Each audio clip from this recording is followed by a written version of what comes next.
Pagi hari yang tenang di kantor polisi distrik Wuzhong berubah menjadi riuh saat seorang pria melaporkan sebuah pembunuhan di desa tempat tinggalnya di Suyuan New Village, Provinsi Jiangsu. Pria itu mengatakan kalau mertuanya telah dibunuh dengan brutal di rumahnya. Setelah mendengar laporan ini, pihak kepolisian langsung bergegas menuju lokasi bersama beberapa petugas forensik. Tak lama kemudian, mereka tiba di lokasi kejadian. Begitu polisi membuka pintu, mereka menemukan kondisi yang tidak pernah terbayangkan. Di ruang tamu, polisi melihat seorang wanita tua dengan posisi tergeletak di tengah genangan darah. Di sampingnya terdapat sebuah kursi goyang yang juga sudah berlumuran darah. Polisi juga melihat telapak kaki wanita itu sudah dipenuhi darah. Tak jauh dari tempat wanita tersebut, polisi menemukan satu korban lagi. Mereka menemukan seorang pria tua sudah tidak bernyawa di lantai samping tempat tidurnya. Saat ditemukan, korban pria itu sedang memakai baju piyama. Bagi kepolisian distrik Wuzhong, ini merupakan kejadian yang luar biasa. Mereka tidak pernah melihat kondisi TKP sebrutal ini. Selanjutnya, polisi mencoba untuk mengidentifikasi kedua korban. Diketahui korban wanita bernama Jinju yang berusia 68 tahun. Sedangkan korban pria bernama Boan yang saat itu sudah berusia 72 tahun. Keduanya merupakan pasangan suami istri. Kini polisi mulai untuk melakukan olah TKP dan mencoba untuk mencari pelaku.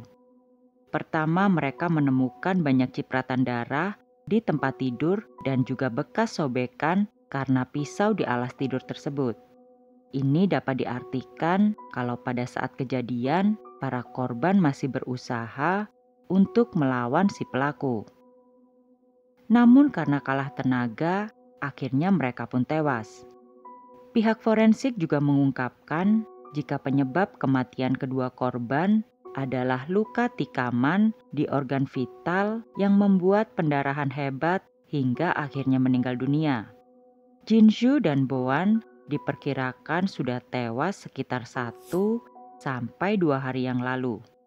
Berarti mereka kemungkinan tewas di tanggal 18 Juli. Selain itu, pihak forensik juga menambahkan jika terdapat total 3 luka tikaman pada tubuh Jinju, 2 di punggung, sedangkan 1 luka fatal pada bagian leher.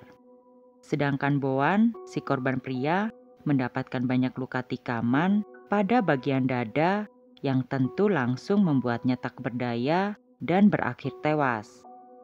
Dalam olah TKP yang dilakukan polisi, terlihat kalau pintu depan rumah maupun kamar tidak dalam kondisi rusak. Ini berarti pelaku mungkin sudah mengenal korban yang membuatnya leluasa untuk keluar masuk rumah tersebut. Yang membuat polisi kebingungan adalah meskipun terdapat bercak darah di sekitar para korban, mereka menemukan kalau pelaku sempat berusaha untuk membersihkan TKP dengan air. Hal ini membuktikan kalau pelaku tidak langsung pergi setelah melakukan pembunuhan ini. Agar bisa melanjutkan proses investigasi, polisi pun mencoba memeriksa latar belakang dari kedua korban tersebut. Diketahui ternyata Jinshu dan juga Boan bukan orang asli desa tersebut. Mereka sebenarnya berasal dari kota Shanghai. Karena keduanya merupakan pemuda yang terpelajar, akhirnya mereka dikirim ke desa untuk melakukan bimbingan kepada warga desa. Sejak saat itu, Jinshu dan Boan pun memilih untuk menetap di desa tersebut. Sebelum pensiun, Jinshu dan Boan diketahui merupakan karyawan di sebuah perusahaan pembangkit listrik di daerah itu. Menurut warga sekitar, Jinshu dan Boan punya sikap baik hati dan sopan. Para tetangga juga mengaku punya hubungan yang baik dengan pasangan itu. Dari pernikahan itu, Jinju dan Boan diketahui memiliki 3 orang anak yang terdiri dari 2 orang yang berjenis kelamin pria dan 1 orang berjenis kelamin wanita. Saat kejadian, Jinju dan Boan tinggal bersama anak wanitanya yang bernama Fang. Setelah mendengar kabar bahwa orang tuanya tewas, Fang langsung bergegas pulang. Awalnya polisi langsung ingin menanyakan beberapa hal tentang korban kepada Fang, namun polisi melihat ada hal yang aneh dengan sikap Fang. Pada umumnya seorang anak pasti akan merasa sangat sedih setelah melihat kedua orang tuanya tewas dengan cara yang tragis seperti itu. Namun polisi tak melihat satu tetes air mata jatuh dari mata Fang. Saat itu polisi masih berpikiran positif karena mungkin juga Fang punya kepribadian yang kuat dan tabah sampai-sampai ia tidak bisa menunjukkan kesedihannya. Tapi kecurigaan polisi semakin menguat karena mereka tidak menemukan sedikit pun ekspresi kesedihan pada wajah Fang. Persepsi liar pun muncul di benak kepolisian. Apa mungkin kalau Fang lah yang menjadi pelaku pembunuhan orang tuanya sendiri? Meski hanya sebuah tebakan liar, polisi mulai mencari informasi tentang bagaimana hubungan Fang dan orang tuanya kepada tetangga mereka. Para tetangga mengatakan kalau hubungan Fang dan orang tuanya terlihat baik-baik saja. Namun sangat normal jika terdapat beberapa masalah kecil yang bisa membuat mereka bertengkar. Apa mungkin masalah kecil itu bisa sampai membuat seorang anak dengan tega melakukan hal sekeji ini kepada orang tuanya? Di saat polisi berusaha untuk tidak mencurigai Fang, di saat yang sama Fang menunjukkan sikap sebaliknya. Menurut polisi, ketenangan Fang sebagai seorang anak sungguh tidak wajar. Apa motif Fang jika memang ia pelaku pembunuhan ini? Alih-alih melakukan penyelidikan langsung kepada Fang, polisi kini berfokus untuk bukti rekaman CCTV yang mungkin berada di sekitar TKP. Karena lokasi rumah yang berada di pedesaan, tidak banyak CCTV yang terpasang. Namun sekitar 500 meter dari rumah itu, akhirnya polisi berhasil menemukan sebuah CCTV. Mereka pun memeriksa rekaman CCTV tersebut. Di sini polisi menemukan hal yang aneh. Tepat di tanggal 19 Juli, mereka masih melihat sosok wanita yang diduga merupakan Jinju tertangkap kamera CCTV itu. Padahal sebelumnya, pihak forensik memperkirakan kalau Jinju dan Boan telah meninggal sejak tanggal 18 Juli. Polisi mulai kebingungan, sampai akhirnya penyelidikan sempat dihentikan sementara. Kini polisi kembali berfokus kepada Fang. Polisi mencoba untuk mencari motif yang bisa memungkinkan Fang melakukan pembunuhan itu. Pertama, polisi menyelidiki tentang warisan orang tua Fang. Meski tidak memiliki tabungan dalam jumlah besar, rumah tempat tinggal Jinju dan Boan diketahui bernilai total 500.000 yuan atau sekitar 1 miliar rupiah. Mungkin saja Fang gelap mata setelah mengetahui nilai rumah tersebut dan akhirnya melakukan pembunuhan itu. Namun lagi-lagi itu hanya spekulasi polisi belaka. Untuk mengetahui pasti apakah memang Fang terlibat dalam pembunuhan orang tuanya, polisi kemudian mulai menyelidiki latar belakang dari Fang. Fang sendiri merupakan seorang janda berusia 36 tahun. Dari pernikahan itu, ia memiliki 1 orang anak. Setelah resmi bercerai dari suaminya, Fang mencoba peruntungan dengan bekerja keluar kota dan memulai hidup baru. Namun kenyataan berkata lain. Kehidupan di kota tak seperti apa yang Fang bayangkan. Biaya hidup tinggi dan persaingan yang ketat menjadi alasan yang akhirnya membuat Fang kembali pulang ke rumah orang tuanya. Karena menjadi satu-satunya anak yang tinggal bersama orang tuanya, mau tak mau, Fang lah yang harus merawat Jinsu dan Boan seorang diri. Di desa, Fang diketahui bekerja sebagai seorang sales salah satu merek minuman keras. Polisi kemudian menanyakan keberadaan Fang saat kejadian kepada salah satu teman Fang yang bernama Jiang. Jiang membenarkan kalau di tanggal 19 Juli ia melihat Fang bekerja hingga larut malam. Hal itu tentu membuat Fang tak mungkin untuk melakukan pembunuhan kepada orang tuanya. Polisi pun menemukan jalan buntu. Di satu sisi, sikap Fang sangat mencurigakan. Tapi di sisi lain, mereka tidak dapat menemukan bukti konkret tentang keterlibatan Fang dalam kasus ini. Tepat saat polisi akan menghapus Fang dari daftar pelaku, mereka menemukan petunjuk menarik. Diketahui bahwa Jiang, teman kerja Fang, yang mengaku melihat Fang bekerja hingga larut malam, ternyata adalah tunangan Fang sendiri. Mereka juga sudah berencana untuk menikah. Pastinya temuan ini tentu menjadi awal yang penting bagi polisi agar dapat melakukan investigasi lebih lanjut. Polisi langsung memanggil Fang dan Jiang ke kantor polisi untuk proses interogasi sebagai saksi. Polisi sengaja melakukan interogasi keduanya di ruangan terpisah. Baik Fang maupun Jiang sama-sama membenarkan kalau mereka merupakan sepasang kekasih. Tepatnya setelah Fang resmi bercerai, ia mengaku kalau berkenalan dengan Jiang secara online. Keduanya pun jadi sering ngobrol dan pada akhirnya mereka pun bertemu. Diketahui baik Jiang ataupun Fang sama-sama baru saja bercerai. Tentu kesamaan itu membuat keduanya semakin akrab yang membuat mereka memutuskan untuk menjadi sepasang kekasih. Fang menambahkan kalau sebenarnya mereka masih belum lama ini menjalin kasih. Bahkan ia mengaku kedua orang tuanya juga belum mengetahui hubungannya dengan Jiang. Di sini pengakuan Fang itu ternyata berbeda dengan apa yang dikatakan Jiang.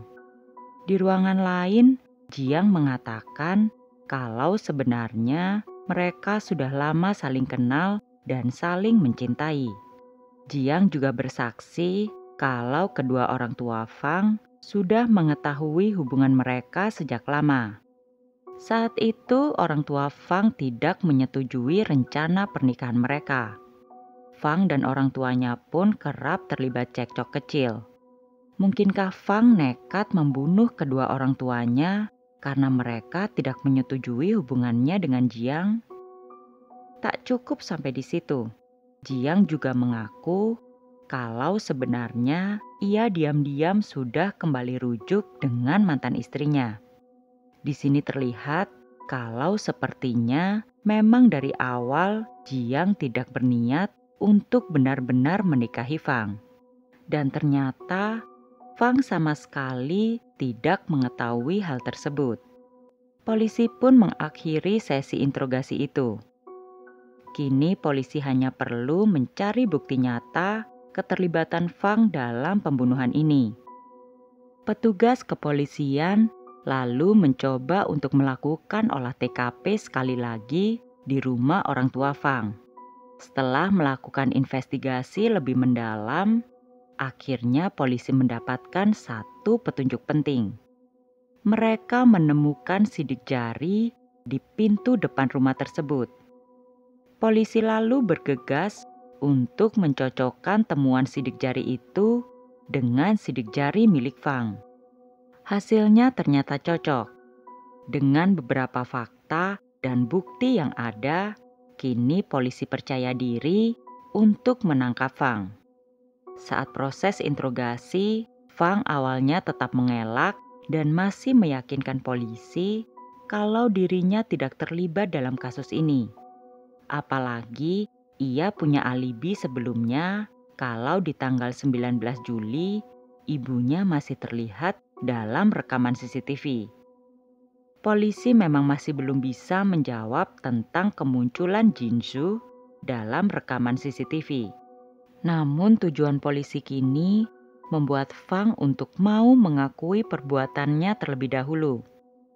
Untuk membuat Fang buka mulut, akhirnya mereka mengatakan kalau sebenarnya Jiang telah rujuk dengan mantan istrinya.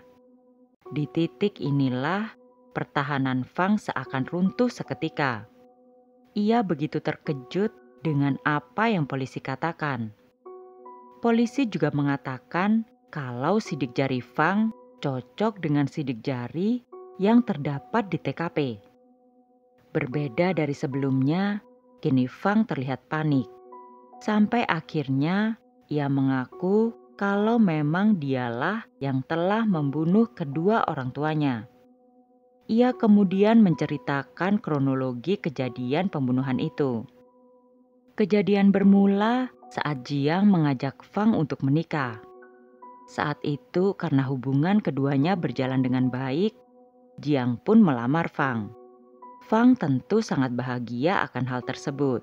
Namun kala itu, Fang menolak untuk menikah dengan Jiang karena Jiang diketahui tidak memiliki rumah sendiri. Fang tidak mau jika kelak menikah, mereka tidak memiliki rumah.